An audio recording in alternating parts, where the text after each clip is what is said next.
સરસવા ગામે આજે આંબલી 11 નિમિત્તે પૂર્વ વડાપ્રધાન સ્વર્ગીય રાજીવ ગાંધીની યાદમાં ભવ્ય મેળાનું આયોજન કરવામાં આવ્યું। આંબલી 11ના પાવન અવસરે મહીસાગર જિલ્લાના કડાણા તાલુકાના અંતરિયાળ વિસ્તારોમાં રાજસ્થાન બોર્ડર પર આવેલા સરસવા ગામે આદિવાસી લોકો માટે વિશેષ મેળાનું આયોજન કરવામાં આવ્યું। આ મેળાનું એક ઐતિહાસિક મહત્વ છે।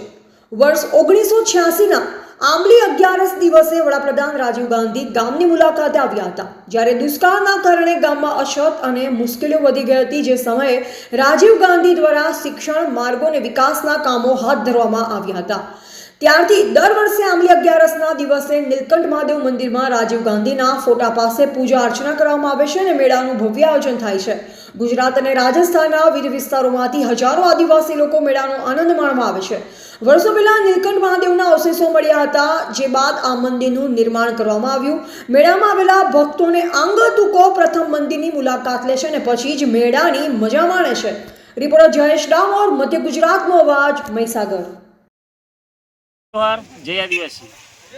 મહીસાગર જિલ્લાના કડાણા તાલુકાના સરસવા ઉત્તર ગામે કે જેને અમે બોર્ડર વિલેજ તરીકે ઓળખીએ છીએ, અહીંયા 23/3/1986ના રોજ સ્વર્ગસ્થ રાજીવ ગાંધી આ ગામની મુલાકાતે આવેલા। એ વખતે આ એરિયાને અકાલ જાહેર કરવામાં આવ્યું હતું અને એમના માનમાં આજે આ ગામે આંબલી 11નો મેળો ભરાય છે। અહીંયા 3 રાજ્યોની પબ્લિક મળે છે, મધ્યપ્રદેશ, ગુજરાત અને રાજસ્થાન, અને મોટાભાગની પબ્લિક, આદિવાસી પબ્લિક અહીંયા પોતાની સંસ્કૃતિની ઝાંખી રજૂ કરે છે। અમારા ગામ તરફથી અહીંયા અત્યારે પાણીની સુવિધા નથી, તો ગામ તરફથી પાણીની સુવિધા કરવામાં આવે છે અને સુરક્ષાકર્મીઓ એમની સુરક્ષા પૂરી પાડે છે।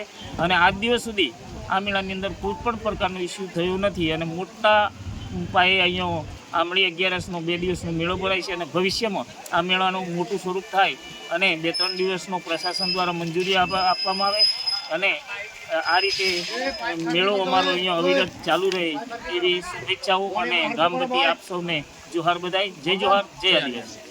ઉત્તર સરસવાના ગામે આ નીલકંઠેશ્વર મહાદેવનું આંબલી 11ના દિવસે આ મેળો ભરાય છે અને આંબલી 11નું આ ક્ષત્રિયો અને તમામ સર્વ સમાજને આ બધોને આ તહેવાર ઉજવે છે। એ નિમિત્તે તે દિવસે આંબલી 11ના દિવસે રાજીવ ગાંધી આ ગામે સરસવા ઉત્તરે આવેલા અને તે દિવસથી આ આંબલી 11નો મેળો પ્રખ્યાત થઈ ગયેલો છે। તેને દુકાનો મોટા પાયા પર આવે છે અને અહીંયા નીલકંઠેશ્વરમાં દુકાનો અને સમાજ બધા ટોટલી રાજસ્થાન અને ગુજરાતના માણસો એકઠા થાય છે। સરહદ ઉપર આવેલું હોવાના કારણે અહીં રાજસ્થાનના માણસો પણ એકઠા થાય છે, ગુજરાતના પણ થાય છે અને આ નિમિત્તે નીલકંઠેશ્વર મહાદેવના મંદિરના દર્શન કરે છે અને લોકો આ નિમિત્તે આંબલી 11ના મેળાને વર્ષો વર્ષ પરંપરાગતથી ચાલુ રાખેલો છે। 1983 સાલથી આ મેળો ચાલુ છે। નવીન બાંધકામ કરીને આ મંદિર ટેકરા પર ત્યારનું આ બનાવેલું છે અને ત્યારથી આ મેળો પ્રખ્યાત છે આંબલી 11નો। સર્વ લોકો અહીંયા દર્શન કરવા માટે આવે છે અને રાહુલ ગાંધીના નામથી પણ લોકો કહે છે કે આ મેળો રાહુલ ગાંધી આ દિવસે આવેલા, એટલા માટે આ મેળાનું નામ રાહુલ ગાંધીના આંબલી 11નો મેળો એમ કહે છે।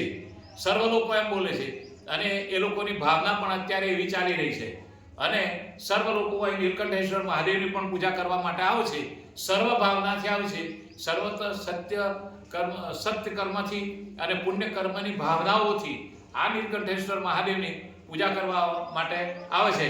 વર્ષોથી એ મહારાજ પણ બેસે છે અને એ મહારાજ લોકોના આશીર્વાદ પણ આલે છે। સત્કર્મ કરે, સારી ભાવના રહે એ નિમિત્તે દરેકને પૂજન અર્ચન કરીને આશીર્વાદ પણ આપે છે અને આંબલી 11ની એમની શુભકામનાઓ પણ આપે છે। શું નામ આપણું? મારું નામ જગદીશભાઈ મહારાજ,